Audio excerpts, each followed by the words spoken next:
Iimbestigahan na ang nagbitiw na si MRT General Manager Al Vitangcol III kaugnay ng isang proyekto ng MRT na ibinigay niya umano sa kumpanya ng tiyuhin ng kanyang misis. Gugulong na rin ang isa pang reklamong administratibo laban sa kanya dahil naman sa umunoy tangkang pangingikil sa kumpanyang Elecon. May news to go si Athena Imperial. Inaprubahan na ng Ombudsman ang rekomendasyong magsagawa ng preliminary investigation laban sa nagbitiw na General Manager ng MRT na si Al Vitangcol III.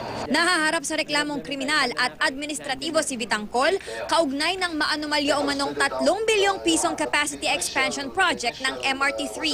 Malalaman sa preliminary investigation kung may legal na basehan para tuluyang sampahan ng kaso si Vitangcol. Inaprubahan na rin ni Ombudsman Conchita Carpio Morales ang paggulong ng pagdinig sa reklamong administratibo laban sa dating opisyal. Nagugat ang mga reklamo sa ulat na tangka umanong pangingikil ng grupo ni Vitangcol ng 30 milyong dolyar sa kumpanyang Inecon, kapalit daw ng kontrata sa pagbili ng mga bagong bagon ng MRT. Isa rin sa pinaiimbestigahan ay ang pagbibigay di umano ni Vitangcol ng 500 milyong pisong maintenance contract sa kumpanyang PH Trams, kung saan isa raw sa mga incorporator ay ang tiyuhin ng kanyang asawa.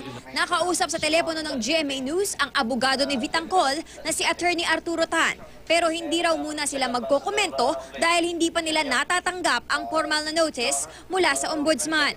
Pero una nang itinanggi ni Vitangcol na tinangka niyang kikilan ang kumpanyang Inecon. Wala na rin daw sa kumpanyang PH Trams ang tiyuhin ng kanyang asawa nang igawad dito ang maintenance contract. Athena Imperial, GMA News.